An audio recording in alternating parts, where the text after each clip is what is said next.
సభా సరస్వతికి నమస్కారం.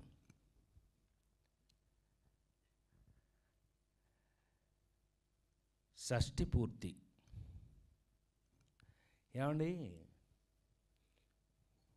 ఆడ బొందలే వీళ్ళు ఏమనుకుంటారు కానీ ఈ అదృష్టం నా ఒక్కడికేనా లేకపోతే ఇంకెవరన్నా యాక్టర్కి ఉందా? ఇగో మా వాళ్ళు, ఎందుకంటే మీడియా మిత్రులు అన్నాను నేను, మీడియా సోదరులే నాకు. ఎందుకంటే 40 ఏళ్ళ నుంచి 30 ఏళ్ళ నుంచి కలిసి ఉన్న వాళ్ళు అందరూ ఉన్నాం. వీళ్ళందరూ తమ్ముళ్ళు, సరే ఇప్పుడు వచ్చేవాళ్ళందరూ అయితే అన్నయ్య ఇక ప్రేమలే ప్రేమలు. అది నా భగవంతుడు నాకు ఇచ్చినటువంటి అదృష్టం. సో మీ అందరినీ కొంచెం గ్యాప్ తర్వాత మళ్ళీ కలుసుకోవడం చాలా సంతోషం. షష్ఠి పూర్తి. ఈ అదృష్టం నా ఒక్కడికేనా ఇంకెవడన్నా యాక్టర్కి ఉందా? అమ్మాయి నువ్వు చెప్పు. అసలు కొన్ని 100 సినిమాలు నాకు యాంకరింగ్ చేసావు కదా, ఈ అదృష్టం నా ఒక్కడిదే. ఓ అదృష్టం ఏంటని అంటావా? వయసుకు తగినట్టు క్యారెక్టర్లు. రాజేంద్ర ప్రసాద్కి షష్ఠి పూర్తి. నవ్వుతారేంటే? షష్ఠి పూర్తి అంటే నిజ జీవితంలో నేను 60 దాటిన తర్వాత తప్పించుకున్నా. ఎవడన్నా నాకు 60 అనుకుంటారని షష్ఠి పూర్తి పెట్టకుండా తప్పించుకున్నా మా పిల్లల దగ్గర. చచ్చినట్టు భగవంతుడు మరి నిజం కదా. భగవంతుడు ఏం చేశాడు? ఏడిసావులేరా నీకు షష్ఠి పూర్తి. ఈ సినిమా నేను మీకు చెప్పాలి అని అంటే, ఈ సినిమా కాదు, జీవితం. మీరు ఈ సినిమా చూస్తే కొన్ని నా సినిమాల్లో చూసి మెచ్చుకుని మనకి అందరూ కొంచెం నంది అవార్డులు అవన్నీ వచ్చి నన్ను మెచ్చుకుని మీ అందరి ఇళ్లల్లోనూ ఒక వస్తువు అయిపోయాను నేను. పివి నరసింహారావు అని పాపం ప్రధానిగా చేశారండి ఈ దేశానికి, ఒక తెలుగు ఆయన అనేవాడు, ప్రసాద్ ఎట్లనో తెలుసునా, ఇంట్లో కంచం ఉంటుంది, మంచం ఉంటుంది, ప్రసాద్ సినిమా ఉంటుంది అని చెప్పాడు. ఆయనకి ఇష్టం అది విషయం, పివి నరసింహారావు గారికి ఇష్టం. ఆయన చెప్పినట్టుగా ఒక నలుగురు ఇలాంటి సినిమాలు చేసిన తర్వాత నాకు భగవంతుడు వేసే భిక్షనే అనుకోవాలి. నిజంగా ఈ సినిమా నేను చేసినందుకు, ఇందాక ఎవరో అన్నారు, we feel proud that we have done this film అని మా వాడు తమ్ముళ్ళు ఎవరో అన్నారు. నిజంగా ఈ సినిమాలో నేను కాదు, యాక్ట్ చేసిన అందరూ కూడా దే ఫెల్ట్ ప్రౌడ్. చాలా గర్వంగా ఫీల్ అవుతున్నాం. ఎందుకనంటే సినిమా మారిపోయింది. సినిమా ఇంటికి వచ్చేసింది, ఓటీటీ సినిమా ఇంటికి వచ్చేసింది, థియేటర్ల నుంచి ఇంటికి వచ్చేసింది. అయినా ఫ్యామిలీతో నాకు బాగా గుర్తుండి, ఎదురిని మూడు పక్కన పెళ్ళాం, ఇద్దరు పెళ్ళాలి ముద్దులు పోలీసు, ఆ కాలంలో మిస్టర్ పెళ్ళాం, ఆ కాలంలో థియేటర్ దగ్గరికి వెళ్తే, ఏమండి రాజేంద్ర ప్రసాద్ గారి సినిమానా అయితే మీ కారు పెట్టడానికి ప్లేస్ ఉండదండి అని. అదేంటండి అని అన్నారు. ఫ్యామిలీలు కదండి వస్తాయి, ఆయన సినిమా చూడడానికి ఫ్యామిలీ ఒక టికెట్ బుకింగ్ కౌంటర్లో 10 టికెట్లు 12 టికెట్లు, లేరా తమ్ముడు సురేష్ నువ్వు చెప్పు, 10 టికెట్లు 12 టికెట్లు కట్ అవ్వాలి అని అంటే అది ఫ్యామిలీ సినిమా ఉండాలి, ఫ్యామిలీతో సహా వచ్చే సినిమా ఉండాలి అని అనేవారండి ఆ రోజుల్లో. అది నిజం కనుకైతే 100% షష్ఠి పూర్తి మీరందరూ 100% ఇందులో ఉన్న అందం ఏంటో తెలుసా అండి మీకు? చాలా అందం. ఈ పవన్ నాకు ఫస్ట్ కథ చెప్తున్నప్పుడు ఈ మాట అన్నప్పుడు నేను గట్టిగా పట్టుకున్నాను అతన్ని, లవ్తో, ప్రేమతో. ఏంటి అని అంటే, ఈ సినిమా షష్ఠి పూర్తి కథ ఏంటో తెలుసా అండి? ఏమండి, ఏ పిల్లలైనా సరే జీవితంలో వాళ్ళ అమ్మా నాన్న, నువ్వు ఇటురావే రా, నీ సంగతి ఉందిరా ఇటురా. కాదు, మీ అమ్మా నాన్న పెళ్ళి నువ్వు చూసావా? మీ అమ్మ ఇదే పెచ్చవా ఉంది. మీ అమ్మా నాన్న పెళ్ళి నువ్వు చూసావా? వెళ్ళు, నువ్వు అసలు సరిగ్గా లేదు, దెబ్బేసే అయిపోయింది. ఇది నన్ను చూసి ఎక్సైట్మెంట్ దీనికి. పాపం వీళ్ళందరూ నాకు బేసిక్గా ఫ్యాన్స్ కదా, వీళ్ళు సగం తప్పులు చేస్తుంటారు. ఇప్పుడు వెలిగింది దానికి, ఇప్పుడు వెలిగింది. సో ఎవరికి జీవితంలో మనం సరే, హలో, మనకి అదృష్టం ఏంటంటే, మనకి హిందూ దేశంలో పుట్టి హిందువులం మనం అందరం. మనకి తెలిసి మనం తల్లిదండ్రుల పెళ్ళి మనం చూసే అవకాశం లేదు. ఎందుకని? వాళ్ళకి పెళ్ళి అయితేనే కదా మనం పుట్టేది. ఆ విధంగా పెళ్ళి చూసే అవకాశం లేదు. కానీ పిల్లలు చూడగలిగిన పెళ్ళి ఏదైనా ఉందంటే అది షష్ఠి పూర్తి ఒక్కటే. అవును కదా, అవును కదా. అందుకని షష్ఠి పూర్తి ప్రతి మనిషి జీవితంలో ఎంత ఇంపార్టెంట్ అది చెప్పబోతున్నాం ఈ సినిమాలో అన్నప్పుడు నాకు పవన్ మీద గౌరవం చాలా పెరిగింది. కోర్స్ కథ విన్న తర్వాత ఇంకా పెరిగింది, అది వేరే విషయం. సో ఈ విధంగా ఒక అద్భుతమైన సినిమాని చేసే అవకాశాన్ని ముందు నాకు ఇక్కడ ఇద్దరు ఉన్నారన్నారు, ఇందాక ఎవరు భలే చెప్పారు, ఒకడు ప్రొడ్యూసరు ఒకడు హీరో, ఇద్దరు ఉన్నారు ఇప్పుడు ఇక్కడ. మా రూపేష్ గారు నేను టూ డ్యూయల్ రోలు.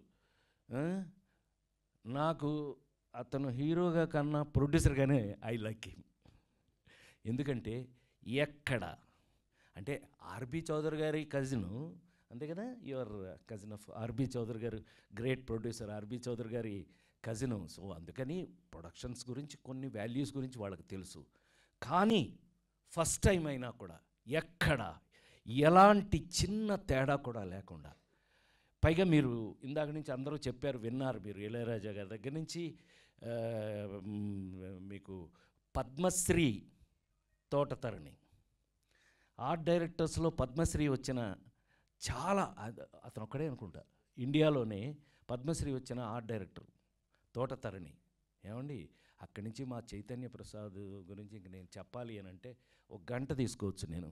ఎందుకనంటే నా నటుడిగా నా జీవిత కాలంలో ప్రపంచంలో ఎక్కడికి వెళ్ళినా, ఎక్కడ తెలుగువారు ఉన్నా సరే, ఇవాళ మరీ ఎలా తయారైంది అంటే, ఒకప్పుడు ఎవరన్నా విఐపి, గొప్ప విఐపి చనిపోతే భగవద్గీత పెట్టేవాళ్ళు, అదేంటో అట్లా భగవద్గీత పెట్టేవారు. అలాంటిది ఇప్పుడు చైతన్య ప్రసాద్ రాసిన, నా మీద తీసిన ఒక్కడై పుట్టడం ఒక్కటై రావడం నడుమయీ నాటకం విధిరాత, ఏ రాసి పారేశాడు, తీసాడు. ఆ పాట ఇప్పుడు వేస్తున్నారు. అలా ఒక జీవిత కాలంలో పెద్ద, అందుకని ఇతనేమీ ఒక 70 ఏళ్ళు 80 ఏళ్ళ పెద్ద వృద్ధుడేమీ కాదు, చిన్న కుర్రాడు, ఇప్పుడే ఇలా ఉన్నాడు. ఇంకా ఆ పాట రాసినప్పుడు అని అవలా చాలా రోజులు, ఎన్ని రోజులు అయింది, 20 సంవత్సరాలు అయిందట. నువ్వు ఇప్పుడే 20 ఏళ్ళలో ఉన్నావు, అప్పుడెలా, నిజంగా నువ్వే రాసావా అనిపించే అంత సరదాగా ఒక జీవిత కాలంలో ఒక నటుడికి ఎక్కడికి వెళ్ళినా, నన్ను ప్రపంచంలో ఎక్కడికి వెళ్ళినా ఆ నలుగురు సినిమాని గుర్తుపెట్టే పరిస్థితికి అతను రాసి, ఇవాళ మళ్ళీ చైతన్య ప్రసాద్ వరకు కూడా ఇందులో టెక్నీషియన్స్ ఏంటి మామూలుగా కాదండి, అందరూ కూడా భలే దొరికింది. ఇప్పుడు ఒక్కొక్కసారి అండి అనేక సినిమాలు మనం చెప్పవలసి వస్తుంది, ఏమండి ఈ సినిమా చాలా గొప్పది, మీరు చూడండి, చూస్తే కానీ ఈ సినిమా గొప్పదని మీకు తెలియదు అని చెప్పాలి. షష్ఠి పూర్తి అనగానే మీకు అర్థమైపోయింది, పెద్దగా ఎక్కువ చెప్పక్కల, తెలిసిపోతుంది మీకు. సో యాక్ట్ చేసిన వాళ్ళు మామూలుగా యాక్ట్ చేసిన వాళ్ళు, ఈ పిల్ల నాతో యాక్ట్ చేసింది బెంచ్లో కూతురుగా, బెంచి ఆల్రెడీ మీరు బెంచ్ చూసే ఉంటారు, అది మన నాగబాబు కూతురు తీసింది మాతో. అది ఆల్రెడీ ఓటీటీ కాబట్టి పెద్దగా మనం అంటే చెప్పట్లేదు పెద్దగా వాటి గురించి. ఇప్పుడు రాను రాను అవే ఎక్కువ అవుతాయిలేండి. ఏదో సినిమా చెప్పినట్టు మొన్నటి వరకు ఇప్పుడు హరికథ అని ఒకటి రన్ అవుతుంది. జోక్ ఏంటంటే, హరికథ మీ అందరికి ఒక చిన్న ఇన్ఫర్మేషన్ చెప్పనా, సౌత్ ఇండియా కన్నా నార్త్ ఇండియాలో ఎక్కువ చూస్తారంటే వాళ్ళు, తెలుసా నీకు అది? నార్త్ ఇండియాలో ఎక్కువ చూస్తారట. కొట్టవచ్చు చప్పట్లు, ఎవరో కొట్టబోయాడు. ఎందుకు అని అంటే, it's not a joke. Prime టైమా ఇది, డిజ్నీ హాట్స్టార్, డిజ్నీ హాట్స్టార్ వాళ్ళు కొనేసుకున్నారు. వాళ్ళు కొనేసుకునే అంటే మంచిదే, అదొక ప్లాట్ఫాము, అందులో కూడా నన్ను బాగానే చూస్తున్నారు, అందుకని అది పక్కన పెడదాం. అయితే నాతో పాటు యాక్ట్ చేసిన వాళ్ళు, ఒరే సంటి ఇలా రారా, ఇలా రారా, నాకు వీళ్ళందరితో ఎంత చనువు ఉంటుంది అని అంటే, ఆనాటి బ్రహ్మానందం దగ్గర నుంచి కూడా ఈనాడు చంటి వీళ్ళందరితో వీళ్ళతో నేను ఎంత బాగా ఎంత సరదాగా ఉంటుంది అంటే, ఇందాక చెప్పింది కూడా వాడు నిజంగా భయపడి కాదు, ఓవర్ యాక్షన్, ఎంత ఓవర్ యాక్షన్ చేస్తాడో మీరు ఈటీవీ అందులో చూస్తుంటారు కదా, వాటిల్లో ఏంటయ్యా అంటే, ఫైనల్గా నా మీద ఉన్న గౌరవంతో షార్ట్ రిహార్సల్ చేసిన తర్వాత ఒక్కసారి నా చేత ఓకే చేయించుకుంటారు. అది ప్రేమ. నా మీద వాళ్ళకు ఉన్నటువంటి గౌరవం, రెస్పెక్ట్. అంటే లేడీస్ టైలర్ సినిమా దగ్గర నుంచి 2 దగ్గర నుంచి ఈనాటి వరకు కూడా మరీ లాంగ్ కదా, 48 సంవత్సరాలు పనిచేస్తున్నాను కదా, అందుకని టూ మచ్. అందుకని టూ మచ్ చేస్తాం. వాళ్ళు ఉన్నారు కాబట్టి, ఇదిగో రూపేష్ లాంటి వాళ్ళు సినిమాలు టేస్ట్గా తీస్తున్నారు కాబట్టి, మా పవన్ లాంటి వాళ్ళు డైరెక్టర్లు నా మీద కథలు రాస్తున్నారు కాబట్టి ఇంకా మేము చేస్తున్నాం. అది ఎనీవే ఇట్ లవ్లీ. వీళ్ళందరితో వర్క్ చేయటం ఎంత లవ్లీగా ఉంటుందో మరొక మాట చెప్పలేను నేను. అది అంటే రూపేష్ని కూడా హీరోగా ఎందుకు కాదు అన్నాను అంటే, రూపేష్ 24 గంటలు నన్నే అడుగుతుండేవాళ్ళు, సార్ కరెక్టేనా నేను చేసేది, సార్ కొంచెం కరెక్ట్ చేయండి సార్ అంటే. కొంచెం పాపం ప్రొడ్యూసర్గా కాకుండా హీరోగా వెరీ గుడ్ స్టూడెంట్. అందుకని చాలా చక్కగా నేర్చుకున్నాడు, చేశాడు. చాలా సంతోషం. అర్థమైంది. అర్చన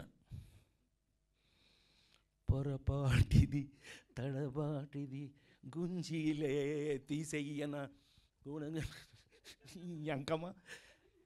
ఎన్ని సంవత్సరాలైంది ఆ సినిమా ఏంటి, ఆ షూటింగ్ ఏంటి, ఆ సినిమా రిలీజ్ అవ్వటం ఏంటి, అది థియేటర్లను ఊపటం ఏంటి, రాజేంద్ర ప్రసాద్ మీకు దొరకటం ఏంటి. ఆ సినిమా లేకపోతే రాజేంద్ర ప్రసాద్ లేడండి, దండేసి దండం పెట్టేవాళ్ళు.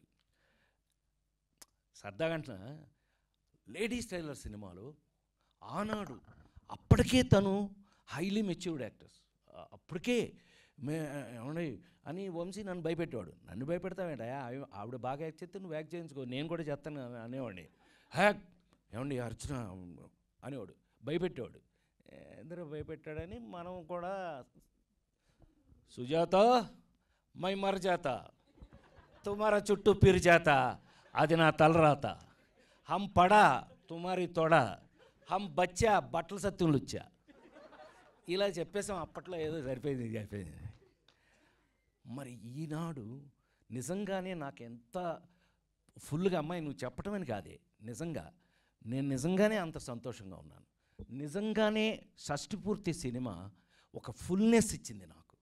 ఎందుకు ఇచ్చింది అనంటే, అన్ని సంవత్సరాల క్రితం యాక్ట్ చేసిన మేమిద్దరం ఈవేళ వాళ్ళు ఆలోచించటం, వాళ్ళు ట్రై చేయటం, తీసుకురావటం, ఇదంతా ఈ పవన్కిన్ను రూపేష్ గోల మనకు సంబంధించింది కాదు. అది నాకు ఊరితే చెప్తుండేవాడు, సార్ అర్చన ఏమయ్యా అర్చన ఓకే అయిందా లేదా అంటుండేవాడు. నేను నువ్వెందుకు 24 గంటలు అర్చన అని చెప్పడం. ఎప్పుడో లేడీస్ టైలర్లో యాక్ట్ చేశాను, మళ్ళీ ఇన్ని సంవత్సరాలు అయింది సురేష్, మళ్ళీ ఎప్పుడు చూడలేదు మధ్యలో. నేను కలుసుకోవాలి ఏమ్మాయి, మనం ఎప్పుడైనా కలుసుకున్నాం మధ్యలో, కనీసం హలో మధ్యలో కలుసుకోవటం కూడా లేదండి. స్టిల్ ఎంత సంతోషం చూడండి, ఎంత ఆనందం చూడండి. మా ఇద్దరి మీద ఆ క్యారెక్టరైజేషన్స్ మీరు సినిమాలో చూస్తారు. నిజంగానే ఒక ఇద్దరికి ఎవరి క్యారెక్టర్ వాళ్ళది ఉండటం అనేది ఒక అదృష్టం కలిసి వచ్చిన విషయం. సరే, మంచి క్యారెక్టరు యాక్టర్గా నేను ప్రూవ్డ్. అంటే ఫిల్మ్ ఇన్స్టిట్యూట్లో గోల్డ్ మెడల్ తీసుకుని వచ్చిన దగ్గర నుంచి కూడా నేను ఐ హ్యావ్ రెస్పాన్సిబిలిటీ. నేను చిరంజీవి గారు అనేవాడు మాట సరదాగా, రాజా బాగా యాక్ట్ చేశాడా, హిట్లర్ అప్పుడు అన్నాడు, రాజా బాగా యాక్ట్ చేశాడు, ఎవరి కోసం చేస్తాడు, చెయ్యిపోతే తిట్టాలి కానీ అని వెళ్ళిపోయాడు. అలా నాకు చేయటం రెస్పాన్సిబిలిటీ. సో నాకు దొరకటం అదృష్టం, క్యారెక్టర్లు దొరకటం అదృష్టం. ఇంకా సరదాగా ఒక మాట చెప్పాలి అంటే, ఇళయరాజా గారి దగ్గరికి వెళ్ళి షష్టిపూర్తి ఎవడగరా అని అంట. సార్ మన రాజేంద్ర ప్రసాద్ గారు, వాడా అన్నాడు. వీళ్ళకి షాకు, వాడంటాడేంటి ఈయనని. ఆయన లేడీస్ టైలర్ డబుల్ పాజిటివ్ చూడగానే ఉరే అన్నాడు, నన్ను వంశీని ఇద్దరిని ఉరే అన్నాడు. అంటే లవ్, ప్రేమ అంటే ఆయనకు అంత నచ్చి సొంతం చేసేసుకోడు. ఇప్పుడు ఒరే అని గబుక్కుని ఎవరిని అంటాం మనం, ఒరే అని ఎవరిని అంటాం గబుక్కుని. మనకు విపరీతంగా నచ్చి మన సొంతం అయితే, మన సొంత మనిషి అయితే ఒరే అని అంటాం. ఆయన వాడా అన్నాడంట. సో అద్భుతమైన టెక్నీషియన్స్ వర్క్ చేసి, క్యారెక్టర్స్ అద్భుతంగా, మంచి కథ. షష్టిపూర్తి అనగానే మీకు ఒక లెవెల్కి కథలు ఎంత జాగ్రత్త తీసుకుని ఉంటారని మీకు అర్థమైపోయి ఉంటుంది. ఈ సినిమాని తప్పకుండా మీరు మన సంస్కృతి, మన సంప్రదాయం, తెలుగువారి సంప్రదాయం, తెలుగువారి సంస్కృతిని మీరు లైక్ చేసేవాళ్ళు, మీకు ఇష్టమైతే కనుక, మారిపోతున్న ఈ జనరేషన్లో ఇంకా మన పాత సంప్రదాయాల్ని వాటిని గుర్తు చేయడానికి ఇలాంటి సినిమాలు రావాలి అని అనుకునే వాళ్ళలో నేను ఒకడిని.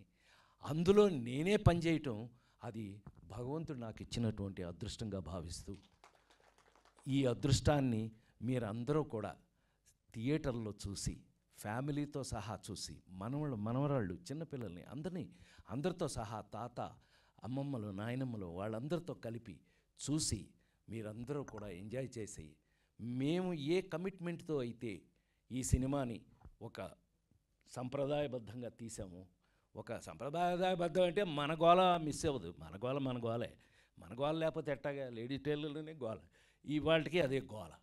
సో ఒక గోల చేస్తూనే మన సంప్రదాయాల్ని మన సంస్కృతిని ఎలా మెయింటైన్ చేసాం, ఎలా సరదాగా సినిమా యొక్క పర్పస్ ఏమిటి అని అంటే, ఇవాళ సినిమాలో కథలు మారిపోయినాయి, చాలా రకాలుగా మారిపోయినాయి. ఏం మారినా మన సంస్కృతి మన సంప్రదాయం మాత్రం ఎప్పుడు ఉండాలి, ఉంటుంది, ఎప్పటికీ ఉంటుందని ఆ ఉండే వాళ్ళల్లో కొంచెం మేము కూడా ఉన్నాం కాబట్టి ఆ సంప్రదాయాన్ని మీరందరూ కూడా గుర్తు చేసుకుంటూ ఈ సినిమాను చూసి థియేటర్లలో చూసి మీరందరూ కూడా మన మన మన మన ఇళ్లల్లో ఏం కావాలి, ఏమి ఉంటే మనందరం సంతోషంగా ఉంటాం, జీవితానికి రాబోయే కాలంలో ఇంకా సంతోషంగా ఉండడానికి మనం జీవితంలో ఎలా ఉండాలి అనేది చూడండి, నేర్చుకోండి. ఎప్పటికీ నా లైఫ్ ఉన్నంత వరకు కూడా నా ప్రాణానికి ప్రాణమైన తెలుగు ప్రేక్షక దేవుళ్ళందరికీ పాద నమస్కారం.